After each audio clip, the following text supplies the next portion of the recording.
പോലീസിന്റെ അന്വേഷണം നടക്കട്ടെ. അവര് ಸೊ ಹಾಗಾಗಿ ಬಹುಶಃ ಅದರಿಂದಾನೇ ಏನಾದರೂ ಮನನೊಂದು ಆಕೆ ಆತ್ಮಹತ್ಯೆಗೆ ಶರಣಾದ್ಲ ಅನ್ನುವಂಥದ್ರ ಬಗ್ಗೆ ಕೂಡ. Hello guys, welcome back to my channel. ശ്രീനന്ദയുടെ മരണത്തെക്കുറിച്ച് എല്ലാവരും അറിഞ്ഞാണ്. ഫാമിലിക്കൊപ്പം ടൂർ പോയതായിരുന്നു. ഏകദേശം 41 അംഗങ്ങൾ അടങ്ങുന്ന ടൂർ സംഘം വലിയൊരു പാറയുടെ മുകളിൽ നിന്ന് ഏകദേശം 1500 അടി താഴ്ചയിൽ വീണാണ് ശ്രീനന്ദ മരിക്കുന്നത്. ഇവരുടെ കയ്യിൽ നിന്ന് കുട്ടി മിസ്സാകുന്നത് വൈകുന്നേരം 5:30 ഇവർ പരാതി കൊടുക്കുന്നത് രാത്രി 8:30 ശേഷമാണ്.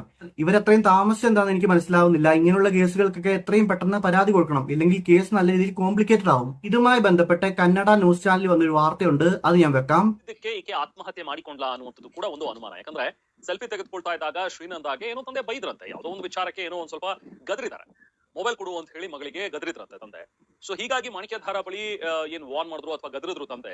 ಸೊ ಹಾಗಾಗಿ ಆಕೆ ಈ ತರದ ಏನಾದ್ರು ಮಾಡ್ಕೊಂಡಿದ್ದಾಳ ಅನ್ನುವಂಥದ್ರ ಬಗ್ಗೆ ಕೂಡ ಅನುಮಾನಗಳಿವೆ. ಫಾಲ್ಸ್ಗೆ ತೆರಳಲ್ಲ, ನಾನು ಬರಲ್ಲ ಅಂತ ಹೇಳಿ ಆಗ್ಲೇ ಆಕೆ ಸಿಟ್ಟಲ್ಲಿ ಹೇಳಿದಂತೆ ತನ್ನ ತಾಯಿಗೆ, ನೀವು ಹೋಗಿ ಬನ್ನಿ, ನಾನು ಬರಲ್ಲ, ನಾನು ಇಲ್ಲೇ ಕೂತ್ಕೊಂಡಿದ್ದೀನಿ, ತಗೊಳ್ಳಿ ನಿಮ್ಮ ಮೊಬೈಲ್ ಅಂತ ಹೇಳಿ ಕಳಿಸಿದ್ಲಂತೆ. ಸೊ ಹಾಗಾಗಿ ಬಹುಶಃ ಅದರಿಂದಾನೇ ಏನಾದ್ರು ಮನನೊಂದು ಆಕೆ ಆತ್ಮಹತ್ಯೆಗೆ ಶರಣಾದ್ಲ ಅನ್ನುವಂಥದ್ದು. ഈ വാർത്തയിൽ എന്താണ് പറയുന്നതെന്ന് വെച്ചിട്ടുണ്ടെങ്കിൽ അവിടുത്തെ പരിസരവാസികൾ ഒരു കാര്യം പറഞ്ഞിരുന്നു.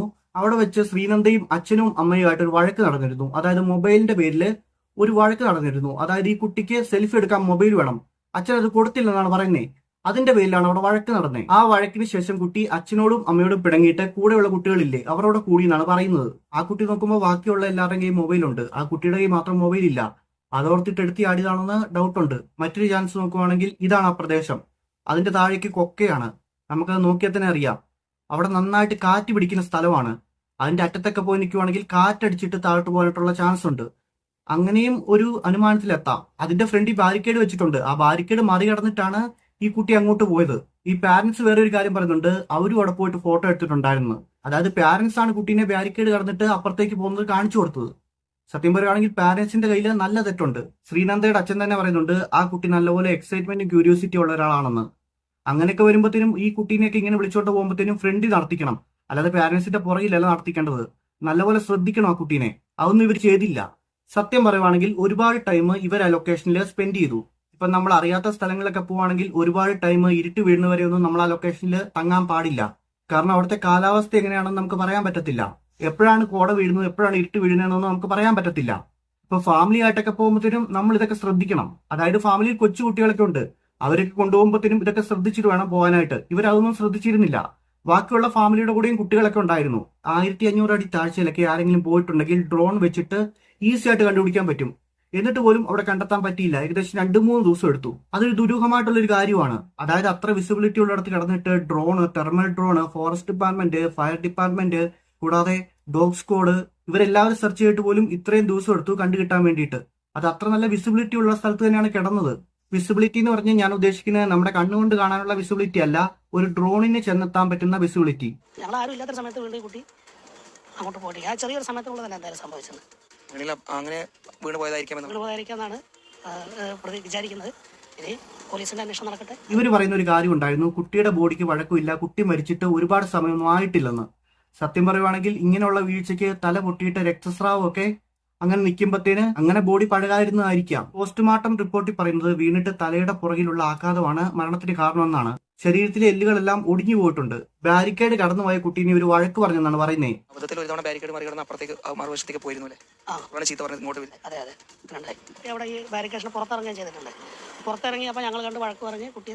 ബാരിക്കേഡ് കടന്നു പോകാൻ കുട്ടിയെ പഠിപ്പിച്ചത് ഇവരാണ്. ഞാൻ വേറൊരു വീഡിയോ കാണിക്കാം. സമീപം ആ പോലീസുകാരനിരിക്കുന്ന പാറയുടെ മുകളിൽ നിന്നാണ് ശ്രീനന്ദ ആദ്യം ഫോട്ടോ എടുത്തത്. ഞാനാണ് മോളുടെ ഫോട്ടോ അവിടെ നിന്ന് എടുത്തത്. എന്നിട്ട് മോളെ എത്രയും പെട്ടെന്ന് പുറത്തേക്ക് ഇറക്കി, അവിടെ നിൽക്കേണ്ട ഡേഞ്ചർ ആണെന്ന് പറഞ്ഞിട്ട് അവിടെ പുറത്തേക്ക് ഇറക്കി. ഇവിടെയാണ് പ്രശ്നം വരുന്നത്. ബാരിക്കേഡ് കടന്നിട്ട് അപ്പുറം പോയ കുട്ടിക്ക് ഇദ്ദേഹം ഫോട്ടോ എടുത്തു കൊടുത്തു. മാത്രമല്ല അവിടെ പോയി ഇദ്ദേഹവും ഭാര്യയും ഫോട്ടോ എടുത്തെന്നാണ് പറയുന്നത്. ആദ്യത്തെ വീഡിയോയിൽ ഇദ്ദേഹം പറയുന്നുണ്ട് ബാരിക്കേഡ് കടന്നിട്ട് പോയിട്ട് ആ കുട്ടീനെ വഴക്ക് പറഞ്ഞെന്ന്. അതായത് ഇവര് തന്നെ കാണിച്ചു കൊടുത്തു, ആ കുട്ടി അതുപോലെ തന്നെ ചെയ്തു. പിന്നെ വഴക്ക് പറഞ്ഞിട്ട് എന്താണ് കാര്യം? അവിടെ അപകടം ഉണ്ടായിട്ടല്ലേ ബാരിക്കേഡ് വെക്കുന്നേ, അതിന്റെ അപ്പുറത്തോട്ട് കടക്കല്ലെന്നല്ലേ കുട്ടിയെ കാണിച്ചു കൊടുക്കണ്ടേ? ഇവർ ആദ്യം പറഞ്ഞിരുന്നത് കുട്ടി ആരോ കൊന്നാണെന്നാണ്. ഇപ്പൊ പറയുന്നത് ബാരിക്കേഡ് കടന്ന് ചിലപ്പോൾ പോയിട്ടുണ്ടായിരിക്കാം, അവിടുന്ന് വീണിട്ടുണ്ടായിരിക്കാം. അവരിവരെ ആദ്യം കാണിച്ചത് വീണെന്ന് പറയുന്നത് വേറൊരു സ്ഥലത്താണ്. ഇപ്പൊ കാണിച്ച സ്ഥലത്താണെങ്കിൽ കുട്ടി പോയിട്ടുണ്ടെന്നാണ് പറയുന്നത്. ഇപ്പൊ ബോഡി കിട്ടിയെന്ന് പറയുന്ന സ്ഥലത്ത് കുട്ടി പോയിട്ടില്ല. കാരണം മാണിക്യധാര വെള്ളച്ചാട്ടത്തിൽ നിന്ന് നേരിട്ട് അവിടെ നിന്ന് കയറി വന്നു കഴിഞ്ഞാൽ അവിടെ ഒരു പാർക്കിംഗ് ഉണ്ട്. അവിടെയാണ് നമ്മൾ വണ്ടി പാർക്ക് ചെയ്തത്. അത് സംശയിക്കാൻ കാരണം ആദ്യം അവിടെ നിന്ന് അവർ ഫോൺ ചെയ്തിട്ട് പറഞ്ഞു അവർ ഈ ലൊക്കേഷൻ അല്ല പറഞ്ഞത്, എൻ്റെ കുറേ അപ്പുറത്തും ഒരു ലൊക്കേഷൻ അവിടെയാണ് ബോഡി കിടക്കുന്നതെന്നാണ് പറഞ്ഞത്. അപ്പോൾ അവിടെ വരാൻ ഒരു സാധ്യതയില്ല. അങ്ങോട്ട് പോകണമെങ്കിൽ ഞങ്ങൾ ആരെയും കാണാതെ അങ്ങോട്ട് പോകാനും പറ്റില്ല. ഇപ്പൊ ബോഡി കണ്ട ഭാഗത്തേക്ക് കുട്ടി പോയിട്ടുണ്ട്. അവിടെ ഒരു തവണ കുട്ടി അവിടെ ഈ ബാരിക്കേഷൻ പുറത്തിറങ്ങുകയും ചെയ്തിട്ടുണ്ട്. കുട്ടി ഫോണിന് വേണ്ടിയിട്ട് വഴക്ക് പിടിച്ചപ്പോഴത്തേനും ഇവര് കുട്ടീനെ വിട്ടിട്ട് അടുത്ത സ്പോട്ട് കാണാൻ പോയി. അതാണ് സംഭവിച്ചത്. ഈ കുട്ടിയുടെ സ്വഭാവത്തെക്കുറിച്ച് നല്ലപോലെ അറിയുന്ന പേരൻസ് ആണ്. അതായത് ഒരുപാട് എക്സൈറ്റ്മെന്റ് ഉള്ള കുട്ടിയാണ്, ഒരുപാട് മെച്ചൂരിറ്റി ഒന്നുമില്ല. ആ കാര്യങ്ങളെല്ലാം ഇവർക്ക് അറിയാവുന്നതാണ്. നിങ്ങൾ അടുത്ത സ്പോട്ടിലേക്ക് പോവുകയാണെങ്കിൽ ആ കുട്ടിയെ വിളിച്ചോണ്ട് പോകണം. നമുക്ക് അറിയാത്തൊരു പ്ലേസ് ആണ്. അവിടെ ഒറ്റപ്പെട്ടിട്ടുണ്ടെങ്കിൽ ആ കുട്ടിക്ക് എന്ത് സംഭവിക്കുമെന്ന് നമുക്ക് പറയാൻ പറ്റത്തില്ല. ഈ കുട്ടിയുടെ മരണത്തിൽ നല്ല ദുരൂഹതയുണ്ട്. പോസ്റ്റ്മോർട്ടം റിപ്പോർട്ടിൽ പറയുന്നത് തലയുടെ പുറകിലത്തെ ആഘാതമാണ് മരണത്തിന് കാരണമെന്നാണ്. ആരെങ്കിലും തള്ളിയിട്ടതാണോ കൊന്നിട്ടതാണോ പോസ്റ്റ്മോർട്ടം റിപ്പോർട്ട് കറക്റ്റ് ആണോ ഇതൊന്നും നമുക്ക് പറയാൻ പറ്റത്തില്ല.